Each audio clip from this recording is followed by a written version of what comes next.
Uno es de creer que en Dios o creer que hay un Dios, ¿verdad? Yo creo que hay un Dios, podría decirse, ¿verdad?, que está en alguna parte, que es bueno, que ayuda, ¿verdad?, y que bendice a la gente y que les da un camino para recorrer. Ahora, este tipo de creencia, hermano, se puede decir también, por ejemplo, no sé, de un gobierno, ¿verdad? Se puede decir también del diablo o del infierno, porque creer que hay un Dios también se puede decir que hay un diablo y que también guía a la gente. ¿Está conmigo? So, es un conocimiento básico general, ¿verdad? Pero hay otro tipo de creencia, decía Martín Lutero, el tipo de creencia que te lleva básicamente a confiar en Dios, de tal manera que tú puedes poner tu dinero o darle tu dinero a Dios. ¿Sabía que si yo le digo a usted, por ejemplo, que tengo un gran negocio y que yo puedo multiplicar su dinero el 100% o 100 veces? Por ejemplo, por cada dólar yo le voy a dar $100. Y si usted me lo cree, usted va a agarrar ahorita todo el dinero que tenga y me lo va a dar para que se lo multiplique, ¿verdad? Es capaz de ponerle el dinero. Amén. Pero si usted no me lo cree, aunque yo le diga que le voy a dar 1000 por cada dólar, no lo va a hacer. Lo quiero dejar pensando, porque si usted no diezma, yo no creo que usted crea a Dios. Ahora, mi mensaje no se trata de dinero. En realidad, estoy diciendo esto a causa del ejemplo que le acabo de dar, o de lo que dijo Martín Lutero. ¿Sí me entiende? Que cuando uno cree a Dios verdaderamente, uno es capaz de creerle con todo, con tu vida misma, con tu dinero, con las cosas que, a menos que tú realmente creas, no las vas a soltar. Tus hijos, tu familia, tu tiempo, tu vida. Así que, ¿qué tanto estamos creyendo en Dios esta tarde? San Juan capítulo 1, versículo del 43 al 51. Quiero que abra su Biblia usted ahí. Cuando lo tenga, dígame.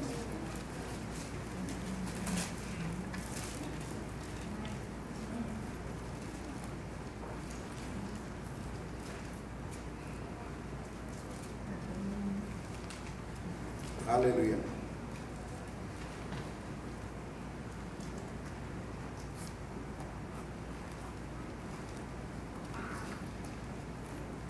Pensé que la tengo un poco lento aquí. Versículo 47 dice: cuando Jesús vio a Natanael que se le acercaba, le dijo de él: he aquí un verdadero israelita en quien no hay engaño.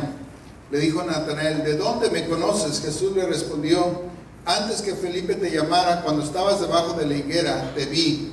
Y Natanael exclamó: Rabí, tú eres el Hijo de Dios, tú eres el Rey de Israel. Le contestó Jesús: ¿crees? Porque te dije que te vi debajo de la higuera. Cosas mayores que estas verás. Y agregó: de cierto te digo que desde ahora verás el cielo abierto y los ángeles de Dios subiendo y bajando sobre el Hijo del Hombre. Qué tremendo está esto. ¿Cuántos dicen amén? Amén. De repente Natanael tiene un encuentro con el Señor Jesucristo, y el Señor Jesucristo le revela cosas que Natanael había estado pensando, había estado imaginando, había estado meditando, ¿me entiende? Y que solamente Dios podría saber. Y cuando se da cuenta que Jesucristo le revela estas cosas, son como una señal para él. Lo interesante es que en el versículo 43, la Biblia nos dice que Felipe, otro de los discípulos del Señor, Cuando el Señor quiso ir a Galilea, ¿verdad?, lo llama a Felipe, y Felipe, que era de Betsaida, 44, de la ciudad de Andrés, dice: Felipe encontró a Natanael y le dijo: hemos encontrado a aquel de quien escribieron Moisés y la ley y también los profetas, a Jesús, el hijo de Nazaret, de José de Nazaret. Y Natanael le dijo: de Nazaret puede salir algo bueno. Y Felipe le respondió: ven y ve. Sí, Natanael no era un creyente, amén, de esas personas que simplemente tú le dices algo y lo creen. Era un hombre que analizaba cosas. Cuando Felipe le dice: encontramos al Mesías, Jesús, el hijo de José, el carpintero de Nazaret. Y dice: de Nazaret puede salir algo bueno de Nazaret. Se sabe que Nazaret, hermano, era una ciudad muy pequeña. Amén.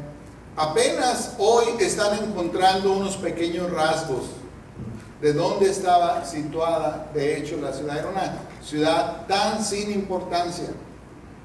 ¿Sí me entienden? Pero no solamente no era que era una ciudad sin importancia localmente, sino que en la Biblia en ningún lugar dice que el Mesías vendría de Nazaret.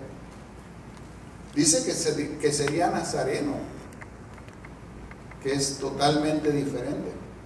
Nazareno no es una persona de Nazaret. Nazareno es una persona consagrada a Dios. ¿Cuánto dicen amén?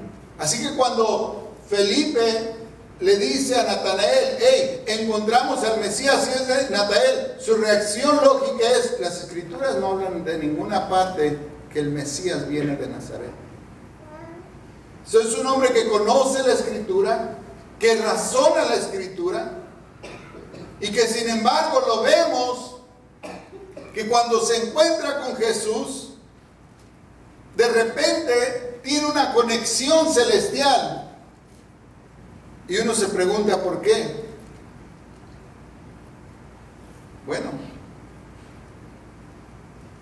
versículo 47 dice: cuando Jesús vio a Natanael que se le acercaba, dijo de él: he aquí un verdadero israelita en quien no hay engaño. Jesús dice dos cosas muy interesantes. Una, se refiere a Nazaret como una persona que él ya conoce. Lo ve y dice: este es un verdadero israelita. Y es una persona que no tiene engaño. Natanael, sorprendido, dice: ¿de dónde me conoces? Y dice Jesús: antes que Felipe te llamara, cuando estabas debajo de la higuera, te vi. En la Biblia no dice que Felipe lo vio debajo de ninguna higuera. La Biblia dice que Felipe le llamó. Dijo: ven, hemos encontrado al Mesías. ¿Cómo supo Jesús que Natanael había estado debajo de una higuera?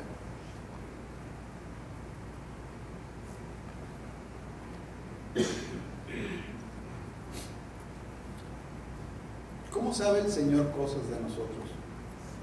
¿Está conmigo?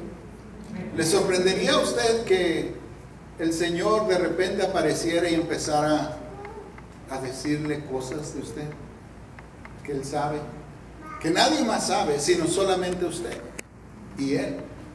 ¿Le sorprendería?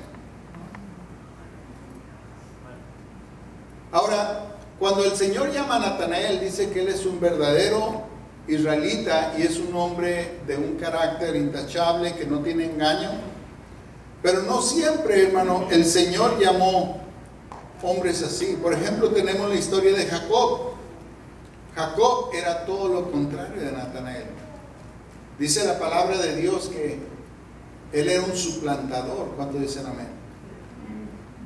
Uno que tomó el lugar de su hermano Esaú, y de esta manera hizo que su padre su padre Israel, su padre Abraham, Isaac, su padre Isaac le diera la bendición, y así él se convirtió en Israel y lo suplantó. y tomó la bendición. ¿Está conmigo? Era un hombre completamente diferente. Y sin embargo Dios lo convirtió de Jacob, ese suplantador, lo convirtió en un Israel de Dios, que quiere decir un príncipe de Dios. Estoy teniendo unos problemas aquí con mi computadora y me traen como loco esta cosa. Por si se preguntaba qué está pasando. Me está brincando esto, no sé qué pasó. Pero le sorprendería a usted, mi hermano, si Dios de repente le dijera a usted cosas que solamente usted sabe. Hay una historia muy interesante, está un poco larga, pero se la voy a leer, acerca de Marcia. Esta persona dice que en un día, a esas horas en que usted parece que está despierto, pero que aún también está dormido, se encontró en un sueño.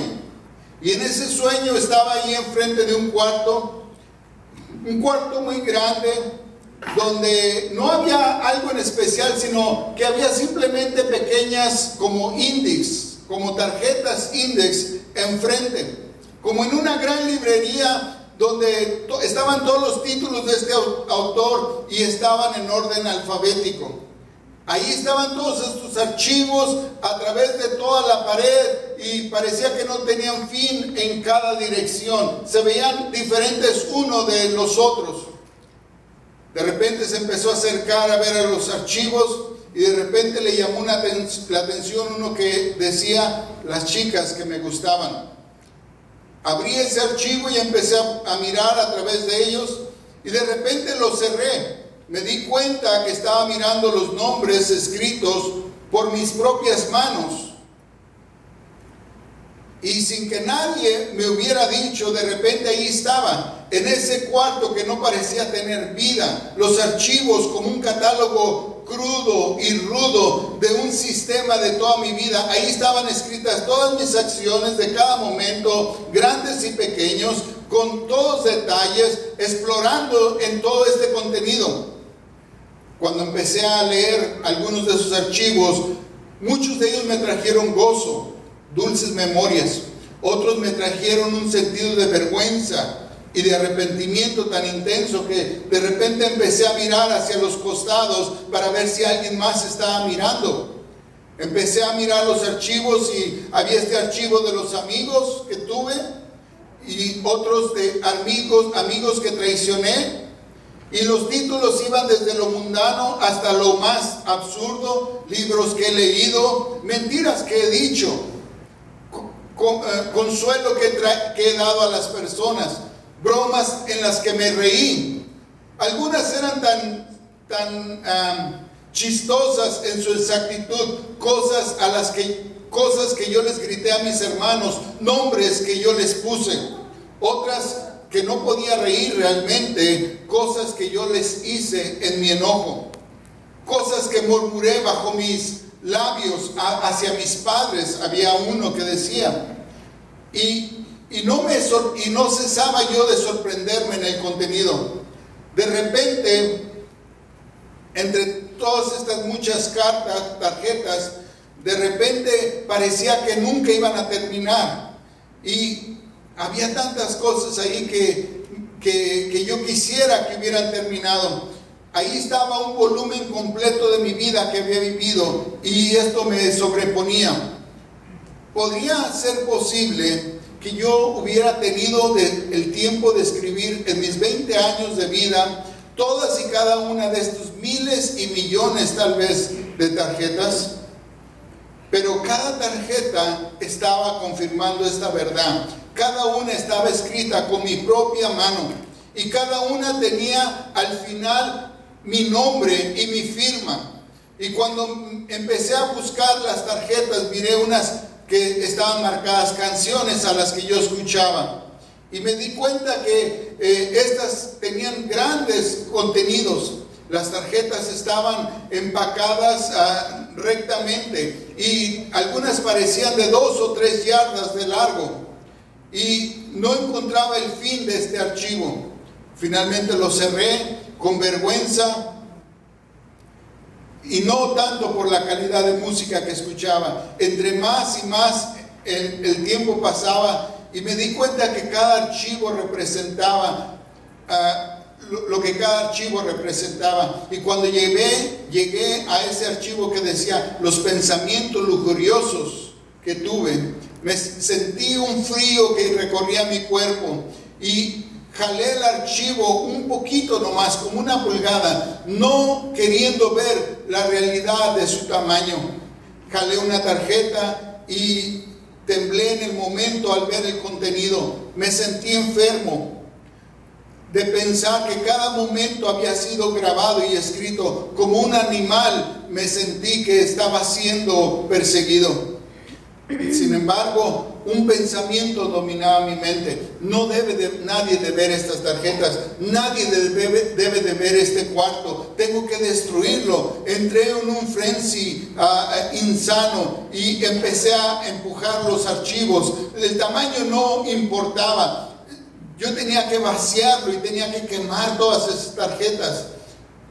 Pero mientras tomé el tiempo y empecé a golpearlos en contra del piso, no podía sacar ninguna tarjeta. Me convertí en algo desesperado, que jalaba las tarjetas solamente para darme cuenta que eran más fuertes que yo, más fuertes que el acero. Y cuando traté de destruirlas, me encontré sin defensa y sin ayuda, y regresé el archivo a su lugar y empecé a golpear mi frente contra la pared. Y de repente entré en ese estado de lástima propia y de llanto. Y entonces lo miré ese título de ese archivo que faltaba. Gente a la que yo le compartí el Evangelio. La manija de ese archivo era más brillante que todas. Casi nunca se había usado. Jalé la manija de la pequeña caja, no más de 3 pulgadas de largo, y cayó en mis manos. Y podía contar las tarjetas que tenía con una mano. Y entonces las lágrimas empezaron a caer. Empecé a llorar. Empecé a gemir herido hasta mi estómago. Y mi estómago me apretaba. Caí de mis rodillas y lloré. Y lloré en vergüenza, por toda esa vergüenza de no haber compartido el Evangelio. Los otros archivos estaban llenos de tarjetas, y mis lágrimas empezaron a llenar los archivos. Y volví a pensar, nadie debe de conocer este cuarto.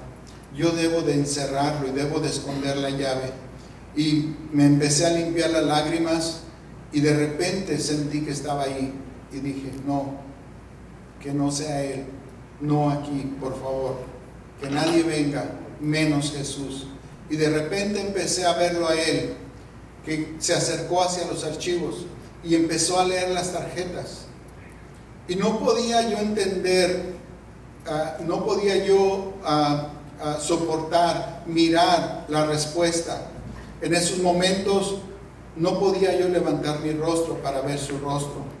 Y vi con mucha tristeza de mi corazón que él intuitivamente parecía que iba a los archivos donde estaban escritas las peores cosas de mí. ¿Por qué tenía que leer cada uno? Finalmente volteó y me miró al otro lado del cuarto, y me miró con lástima en sus ojos. Pero era un tipo de lástima que no me enojó. Yo agaché mi cabeza, cubrí mi rostro con mis manos y empecé a llorar otra vez. Él caminó sobre mí, hacia mí, y puso sus brazos a su alrededor. Él pudo haber dicho muchas cosas, pero no dijo una palabra, simplemente lloró conmigo. Entonces se levantó y caminó hacia la pared donde estaban los archivos. Empezó por una punta del cuarto y tomó un archivo y empezó a escribir su firma con su nombre sobre el mío en cada tarjeta. No, le grité, no, y corrí hacia él. Todo lo que podía decir es no, no. Mientras él sacaba las tarjetas enfrente de él y ponía su nombre sobre estas tarjetas. Pero ahí estaba escrito en ese rojo, rico, oscuro, tan vivo, el nombre de Jesús cubriendo mi nombre. Estaba escrito con su propia sangre. Él gentilmente tomó la tarjeta y la puso de nuevo para atrás. Y sonreía con una sonrisa triste mientras él seguía firmando las tarjetas. Yo no pienso que voy a entender cómo él lo hizo tan rápido, pero en el siguiente instante parecía que él iba cerrando los archivos y caminando a un lado. Puso su mano sobre mi hombro y dijo: está terminado. Me puse de pie y él me guió afuera del cuarto. No había cerradura en ese cuarto y las tarjetas estaban ahí todavía para ser escritas. Sí, lo más maravilloso de nuestro Salvador es el conocimiento que Él tiene de nosotros, hermano.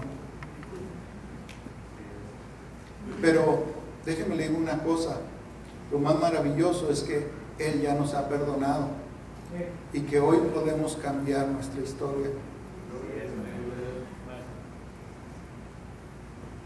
Vamos al Salmo 139, versículos del 1 al 6.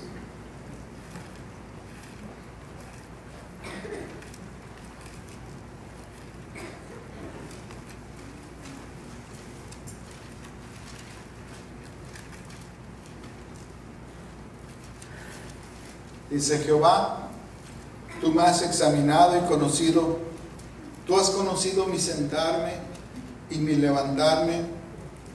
Has entendido desde lejos mis pensamientos, has escudriñado mi andar y mi reposo, y todos mis caminos te son conocidos. Pues aún no está la palabra en mi lengua, y tú ya, Jehová, la sabes toda.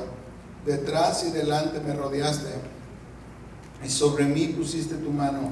Tal conocimiento es demasiado maravilloso para mí, alto es, no lo puedo comprender. Sí, pienso yo que el problema, hermano, que tenemos es que no podemos entender cómo es que realmente Dios sabe todo de nosotros.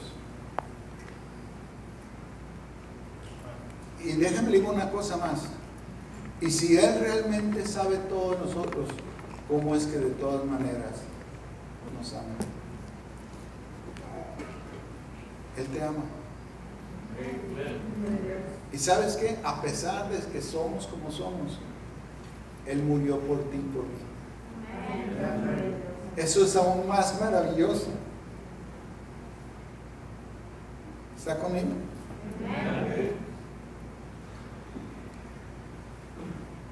Sí, Natanael estaba a punto de experimentar ese maravilloso conocimiento de Dios. ¿Qué le dijo el Señor en el versículo 50 y 51? Mira, crees, cosas mayores que estas verás. Y le dijo: de cierto te digo, que de aquí en adelante verás el cielo abierto y los ángeles de Dios que suben y descienden sobre el Hijo del Hombre. Natanael no podía creer que Jesús lo conociera, que supiera dónde había estado y quién era Él. Y le dijo: esto es maravilloso para ti. ¿Qué si de aquí en adelante vas a ver el cielo abierto y los ángeles de Dios descendiendo sobre el Hijo del Hombre? Déjame te digo que cuando uno responde al llamado de Dios, tu vida es revolucionada por Jesús. Antes de ser cristiano, yo crecí en el este de Los Ángeles, un cholo, perdido en las drogas, que destruía todo a mi paso, que se casó y que abandonó a su esposa y a su hija, y que muchas veces estuve en la cárcel. Y nunca me imaginé la gran aventura que era servir a Dios. Pero el día que acepté a Jesucristo, mi vida cambió radicalmente. Y no solamente mi vida cambió, sino que mi vida empezó una aventura increíble hasta el día de hoy. He estado en los lugares que no se imagina, he pasado las cosas que no se imagina, simple y sencillamente porque un día le dije que sí al Señor. Si Dios tiene maravillas preparadas para los que creen en Él. Amén. Y sabes una cosa, no es difícil testificar del Señor. Amén. Cuando lo haces de corazón, no se trata de sorprender a la gente. Sí, muchas veces pensamos que si sabemos la Biblia, hermano, vamos a sorprender a la gente. Lo que la gente quiere oír de nosotros es lo que Dios ha hecho por ti en tu corazón. ¿Sabías eso? Yo te puedo... ¿Sabes qué? A veces preferiría, en vez de predicar un sermón, simplemente compartirles las maravillas que Dios ha hecho con mi familia. ¿Sabías que yo me salvé en una cantina? Yo no estaba en una iglesia. De hecho, yo nunca iba a la iglesia. A mí nunca me predicaron en la iglesia. Me predicaron en la cárcel. Una señora manejaba 40 minutos todos los sábados desde Silmar hasta Camp David González, un campo de alta seguridad para menores riesgosos. Yo era minor, pero estaba en una cárcel de alta seguridad para menores. Y ella manejaba desde Silmar hasta David González todos los sábados a predicarme. Y yo la recibía por dos simples razones. Una, porque yo nunca tuve una visita a mi padre, nunca, aunque era menor, me visitó. Nunca. Y la segunda razón es porque ella llevaba el chocolate que más me encanta. Llegaba y me ponía un sneaker ahí. Y se pasaba predicando y yo mirando el sneaker. Y al último decía, mira, y te traje esto. Y me lo daba. Y la escuchaba. Pero sembró la semilla. Y un día, un 1 de enero de 1985, en La Cahuila, en Tijuana, en una cantina, me sentía tan solo, tan vacío. Y estaba como loco. Y de repente oí una voz que me dijo, pídeme. Y yo ya sabía quién era. Y le dije, si tú eres, si tú existes, cambia mi vida. Y ya no voy a hacer mi voluntad, sino la tuya. Y sentí como Dios me llenó y me cambió. Y desde ese día nunca he vuelto a tomar, nunca he vuelto a drogarme. Dios cambió mi vida, me puse a trabajar, hermano. Mi vida ha sido diferente. Cuando yo fui a la iglesia, yo no tenía vicios. 2 meses después me invitaron a una iglesia. ¿Sabes por qué 2 meses? Porque yo no conocía una iglesia. No sabía ni a cuál iglesia ir. Me acuerdo que andaba caminando por Tijuana y una vez llegué a una iglesia ahí que después supe que era una iglesia de los mormones, estaba cerrada. Si no me meto. De veras, yo andaba buscando una iglesia y lo peor es que las iglesias a las que llegué a pasar a buscar estaban cerradas. Pero yo no sabía de doctrina, yo no sabía tú sabes, de lo que hay, de nada, hermano. Yo eran iglesias para mí todas. Si hubiera ido con los testigos de Jehová, uno me hubiera hablado en ese día, yo voy con él, que andaba buscando. Y luego empecé a ir a la iglesia y Dios trajo a mi esposa. 8 meses después de 4 años de separados. Y luego, nuestra primera hija tiene 33 años ahorita. La segunda tiene 22. Hay 11 años de separación. La cosa que en todo el tiempo que mi esposa estuvo separada de mí, usó una T de cobre y le produjo quistes y ella quedó estéril. Así que pasaron 11 años y no podíamos tener bebés porque ella tenía quistes. Y un día ya pastoreando en la Ciudad de México, ya estábamos pastoreando, venía de la oración, yo llego a la casa y ella está sentada a un lado allí en la cocina, sentada tomando café. Y me dice, ¿eres feliz? Claro, teníamos avivamiento, Dios nos estaba dando almas. Me dice, yo no voy a ser feliz hasta que Dios no me dé otro hijo. Le dije, pues ve con el doctor al hospital a ver qué te hacen. Me dice, ¿por qué no oras por mí? Ok. Oramos. Al mes estaba embarazada.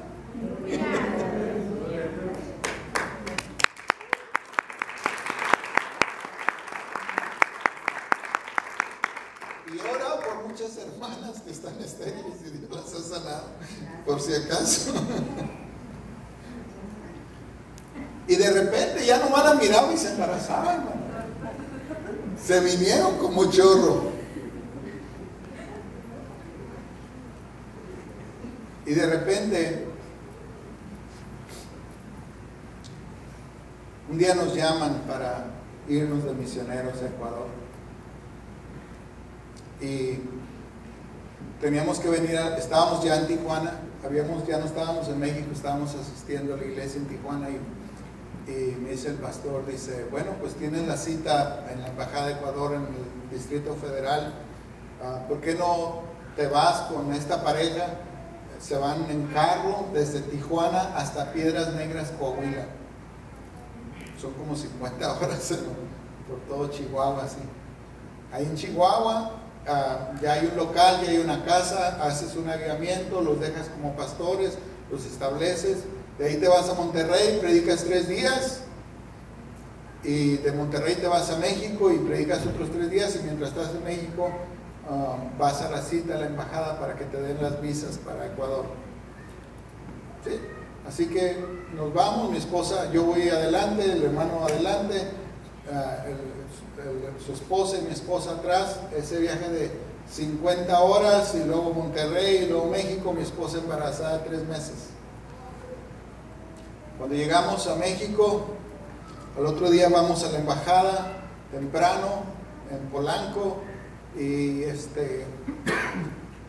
nos dice la señorita, ok, todo está bien, vénganse en la tarde por sus visas, vénganse como a la 1, me dice. Le digo, pues si vamos de aquí a Azcapotzalco y regresamos, nos dan la 1, mejor hay que comer algo aquí y ya regresamos.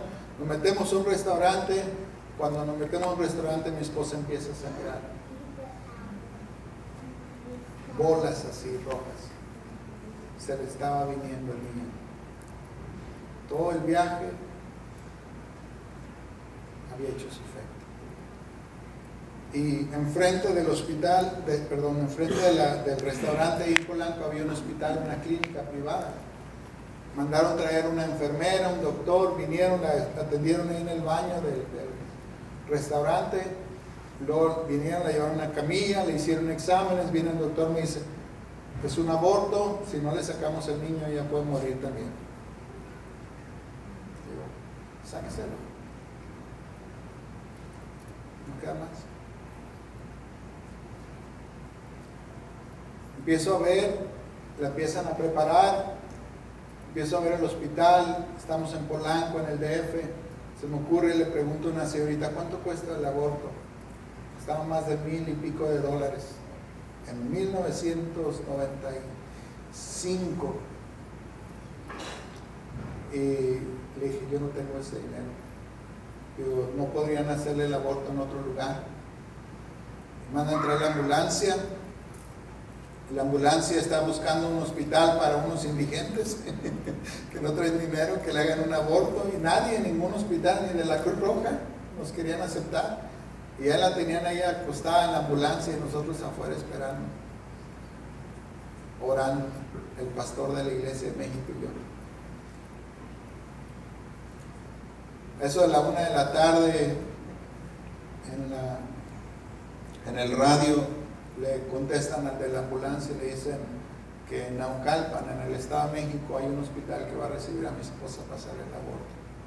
Era la 1 de la tarde, yo tenía que ir por los pasaportes, mis visas. Le dije, diablo, me vas a quitar a mi hijo, pero no me vas a quitar de mi misionero. Y le dije al hermano, le dije al pastor que andaba ahí conmigo, le digo, vete con ella a Naucalpan, ahorita te alcanzo. Yo me fui a la embajada, me entregaron las visas, agarré un taxi y ahí voy para Naucalpan. Cuando llego a la Cruz Roja, el pastor está ahí afuera. Dice, pues Yo creo que se la están haciendo ahorita. Está bien. Pero el diablo me va a quitar a mi hijo, pero me va a quitar mi destino. ¿Y sabes? Simplemente esperando. De repente llaman y dicen, soy medio chillón yo, hermano, aquí déjenme. De repente llaman al esposo de la señora Isabel, entro y digo, ya estuvo el aborto. Me dice la enfermera, le hicimos exámenes, su esposa no tiene nada. Le chequeamos la sangre, no tiene nada. Su niño está bien.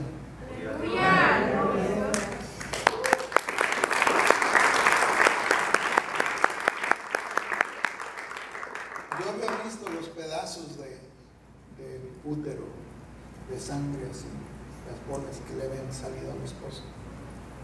Yo los había recogido ahí para limpiarles la sangre.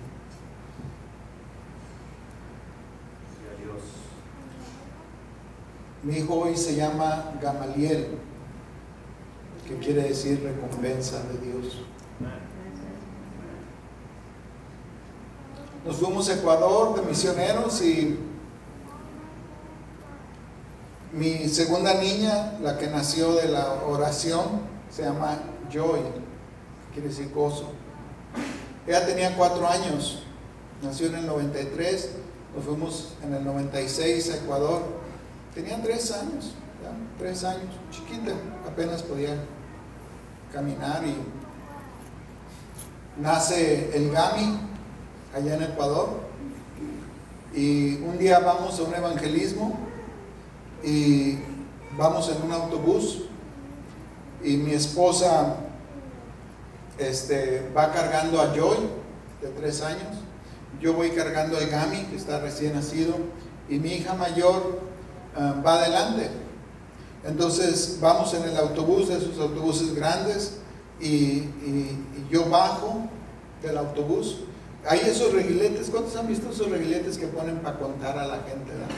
En los autobuses, ahí en la pura entrada? Entonces le digo a mi hija Paola, le digo, ayúdale a tu mamá. Pero mi hija se baja detrás de mí y viene mi esposa cargando a Joy, a la niña de 3 años, y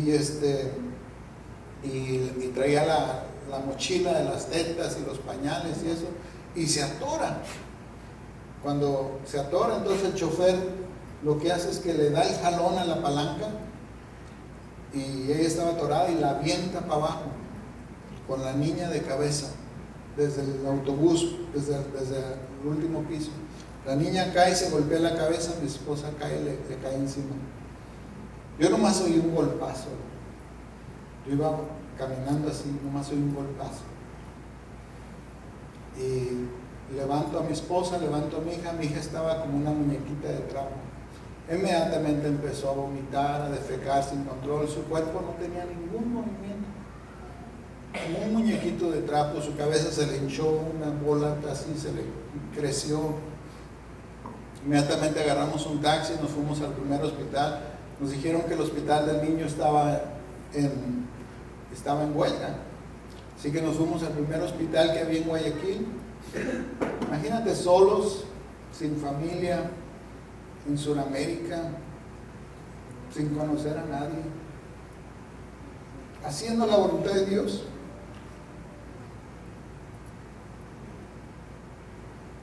Y te pasa esto. Pero llego al hospital y hicieron exámenes, le sacaron rayos X, no sé qué tanto le hicieron.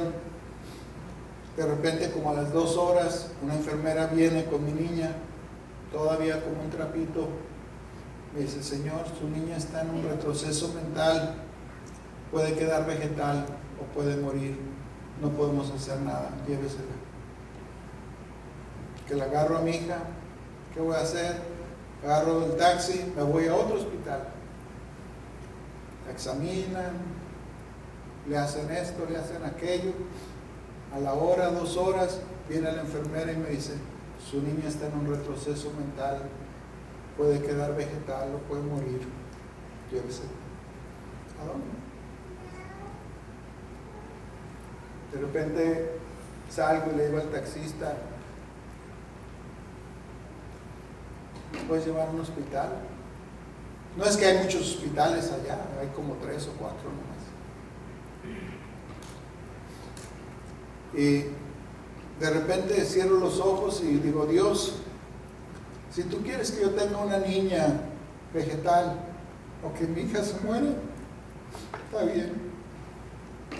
Pero si este es el diablo, te reprendo, diablo, en el nombre de Jesús. Suelta a mi hija.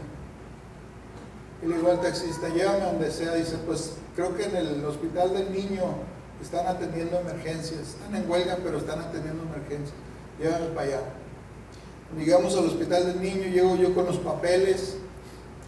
Le digo, es una emergencia, denle estos papeles al doctor. Le dan los rayos X, todo lo que me habían hecho en los otros hospitales. El guardia se los lleva al doctor, sale el doctor preocupado y dice, ¿dónde está ese niño? ¿Dónde está? Le digo, aquí está mi hija. Mi hija estaba sentada y se le queda mirando y dice, no, ese niño no es. Le digo, mire, le digo, aquí está el golpe, aquí está la cabeza. Dice, sí, lo que tú me traes aquí, eso no es eso. Mi hija estaba sana. Había sanado de allí al último hospital. De cuando hice esa oración, cuando llegamos, mi hija estaba sana completamente. Si tú no crees que eso es emocionante, yo no sé qué es emocionante, pero piden un aplauso a Dios.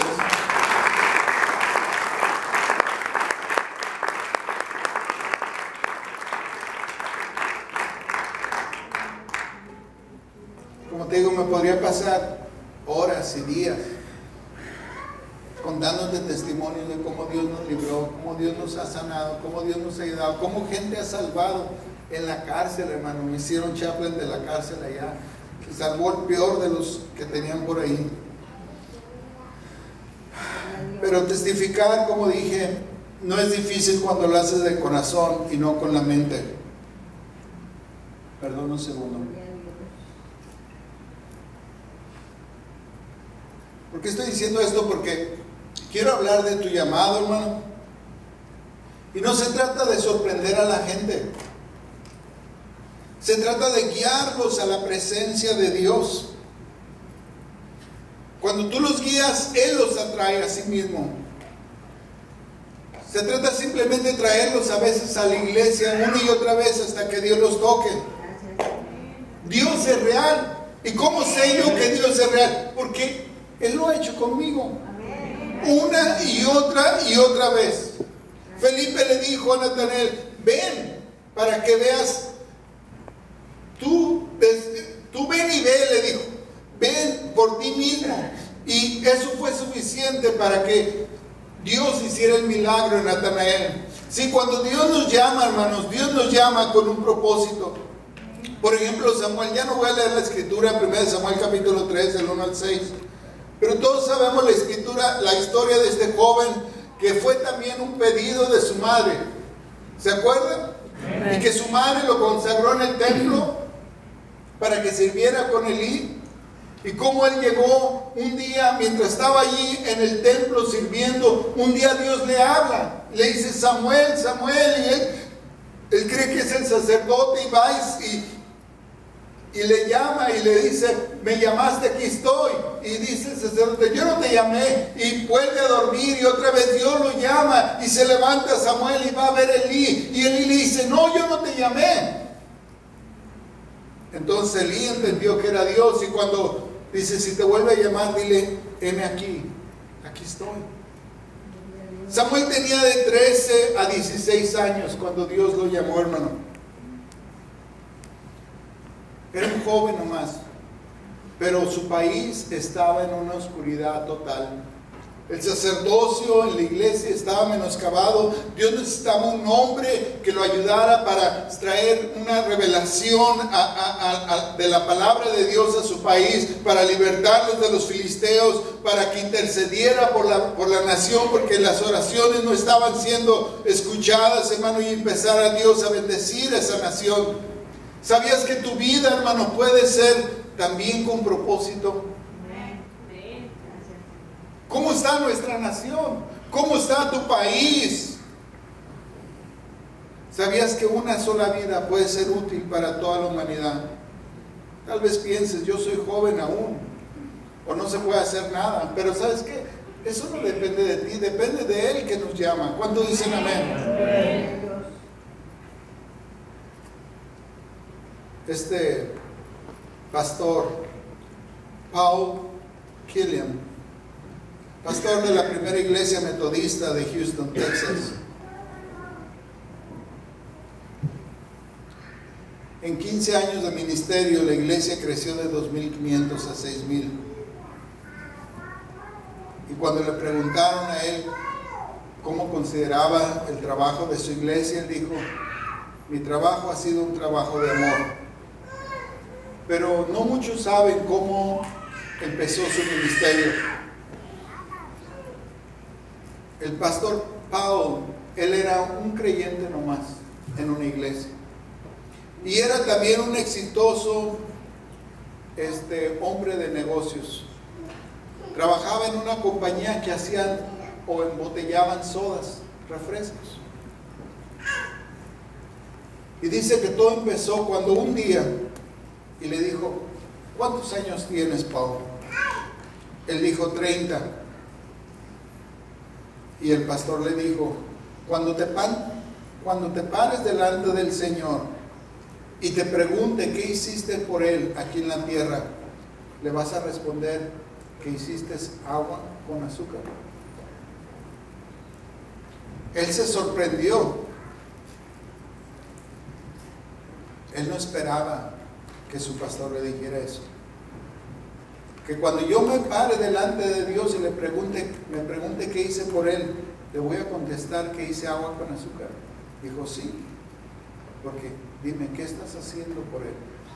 Fue suficiente para que él entendiera que Dios lo estaba llamando. Se metió al seminario, se graduó y empezó a servir en la iglesia. Se preparó y se convirtió en un evangelista itinerante hasta que lo llamaron para ser pastor de la primera iglesia. Se convirtió en un maravilloso líder cristiano reconocido por sus talentos y sus dones. Un hombre de Dios.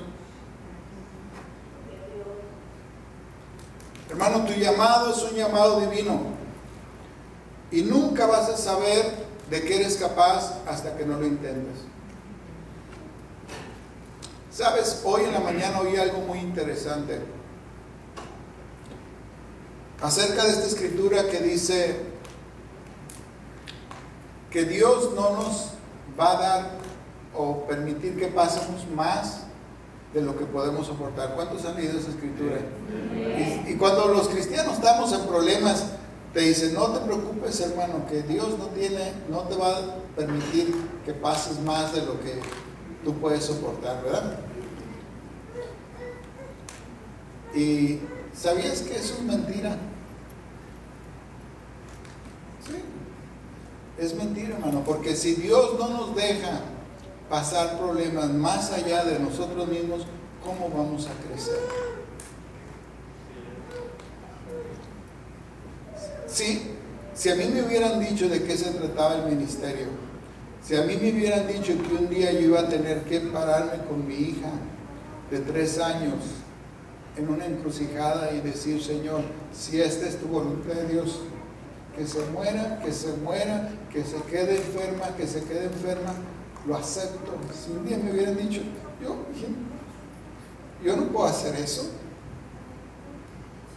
¿Sabías que mi hija hoy este año, Joy, se acaba de graduar de Physics en Cal State San Marcos con honores?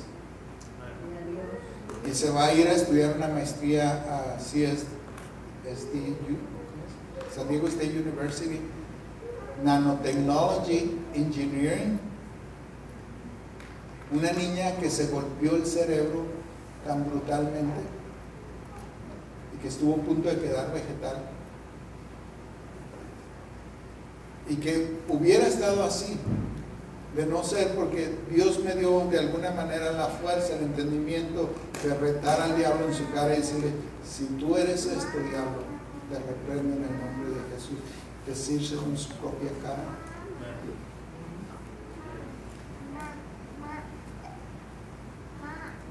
Tú tienes que dejar de dudar, hermano. Y tienes que empezar a creer y Dios te va a ayudar.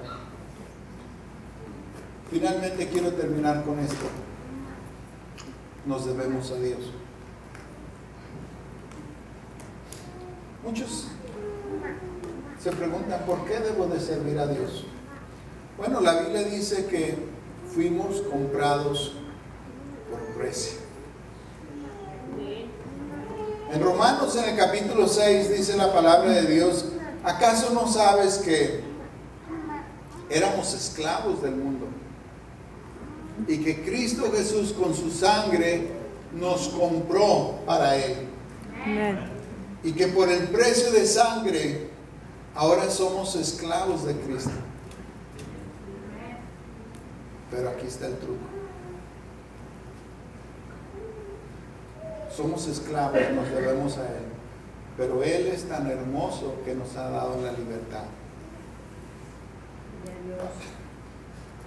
Para que no le sirvamos por obligación.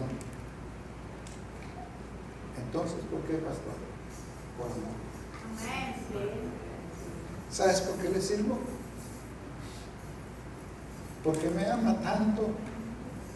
Ha hecho tanto por mí y por mi familia.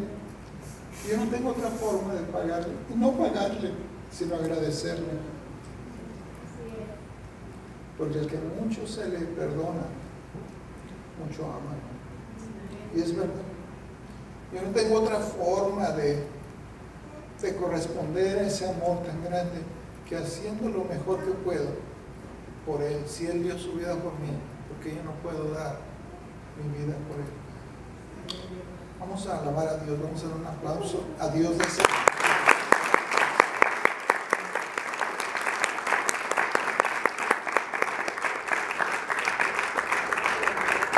Yo quiero invitarle que incline su rostro, y si hay alguien aquí que no tiene a Cristo Jesús en tu corazón, quiero decirte que Dios te ama. Lo más maravilloso es que Él sabe cada detalle de tu vida, y que Él sabe dónde has estado y qué has hecho y qué has pensado, pero que te ama de todas maneras, y hoy te trajo con el propósito de perdonarte.